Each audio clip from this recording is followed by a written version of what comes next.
dari mana aja, Mbak? Dari pelayanan sekolah minggu. Oh. Ini masih ada yang ditunggu jadi belum bisa pulang. Oh gitu. Masih lagi lagi ngobrol. Sisi dari mana? Ini habis beli ini Alkitab TB2. Saya lihat banyak revisi kayaknya. Alkitab apa direvisi? Iya, katanya firman Tuhan, Mas. Jadi ada kesalahan-kesalahan gitu yang mesti diperbaiki. Halo. Pak Joko. Kabar Pak Joko? Kabar. Ngomong salah Alkitab revisi. Terjemahan baru, Pak. Kok bisa ya Alkitab direvisi gitu? Iya, Pak. Alkitab tuh Ya, Katanya firman Tuhan, Pak. Jadi yang direvisi kan bukan pemahamannya, pengertiannya, tetapi kata-katanya yang mungkin sudah tidak atau kurang tepat. Contohnya, misalnya ada kata bujang, bujang siapa gitu ya, misalnya artinya kan pembantu gitu kan. Iya. Tetapi bagi kultur tertentu kata itu tidak bagus. Ya, sesuaikan. Jadi intinya yang pemahaman Alkitabnya tidak berubah, tetapi kata-kata yang mesti disesuaikan. Oh, Misalnya daripada dengan dari, Iya. Tuhan Yesus dilahirkan dari Roh Kudus, bukan daripada Roh Kudus. iya. Daripada itu kan untuk membandingkan kan. Iya. A lebih bagus daripada B. Oh, Jadi kata-kata gitu. seperti itu. Iya. maknanya nggak berubah ya, Pak ya? Maknanya tidak berubah. Jadi lebih sederhana. Jadi sebenarnya dari itu tugasnya lembaga Alkitab Indonesia kan, Iya. bagaimana diterjemahkan supaya yang tidak dimengerti ini bisa dimengerti, dipahami. Lembaga Alkitab menerjemahnya dan mendistribusikannya.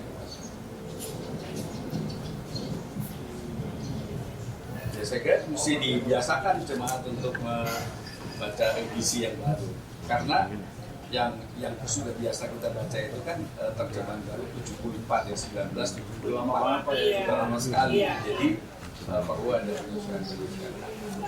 Tapi bukan pemahaman. Tapi ngomong Alkitab tuh apa sih Pak ya sebenarnya? Kenapa itu kan tulisan banyak orang gitu ya? Kenapa dia disebut sebagai firman Tuhan?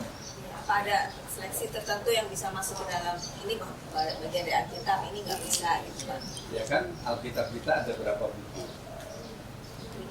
Ada 66 buku dan Oh, iya. 49 dalam bahasa dalam perjanjian lama dan 27 perjanjian baru.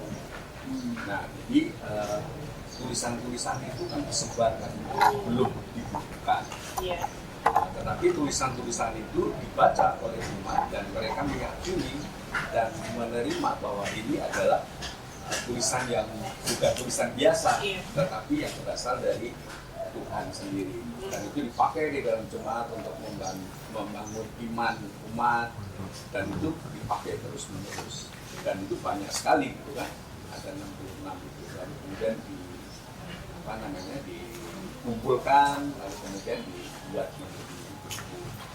Kalau tadi dikatakan pasti tulisan-tulisan itu kan lebih banyak lagi kan dari Iya. jumlah itu. Iya.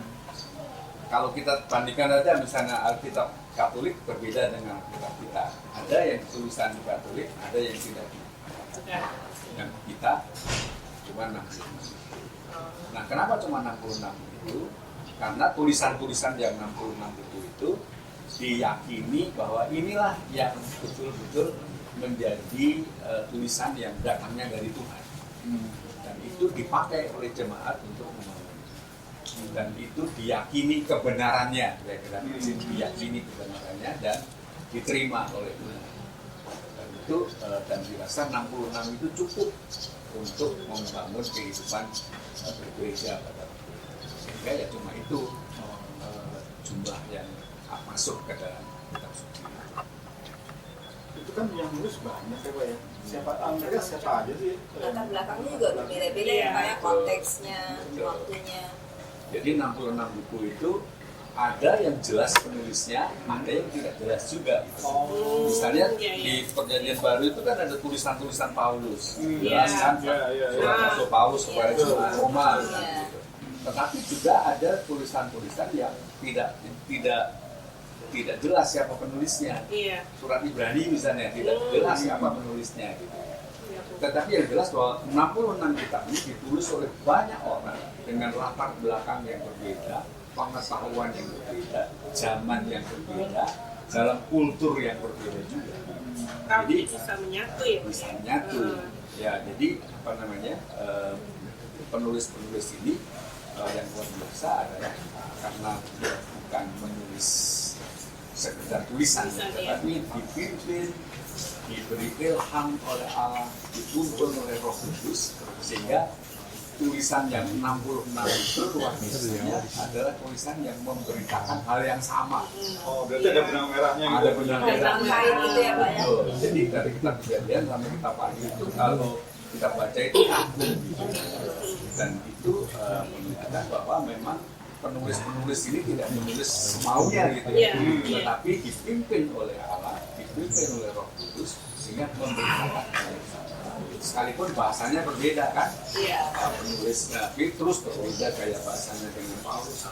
Kalau kita perhatikan Alkitab itu kan juga ada yang apa ya, Mazmur misalnya, puisi, tapi ada juga sejarah, tulisan sejarah. Ada yang vulgar juga kan? Iya. Nah, ada yang mungkin kalau kita baca sekarang ini kayak apa ya, tetapi sebenarnya kita memahami bahwa ya Tuhan memakai kemampuan manusia dengan caranya sendiri untuk menyampaikan hal.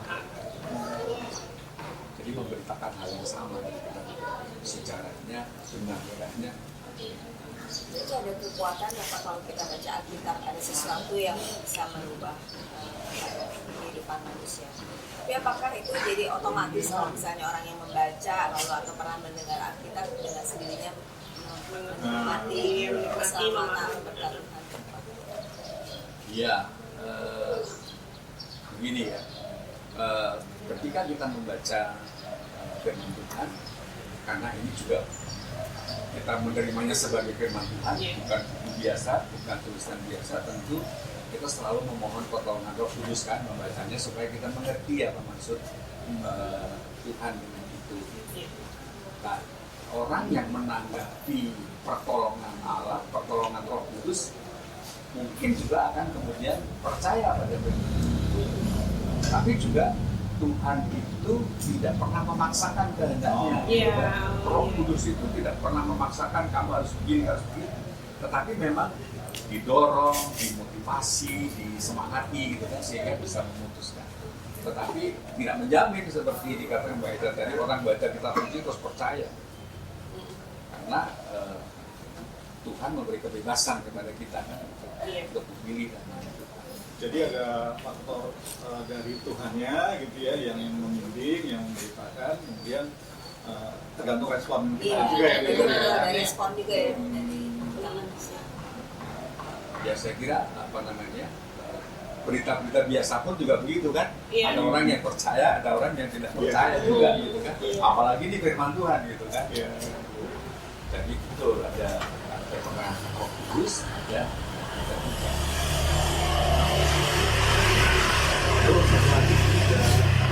kan kita sering itu ada buku-buku ya, misalkan Injil Yudas, terus yang dulu pernah ada Injil Barnabas segala itu. Injil Maria gitu. Nah itu judulnya Injil itu kenapa nggak masuk ya ke Alkitab? Dimasukkan.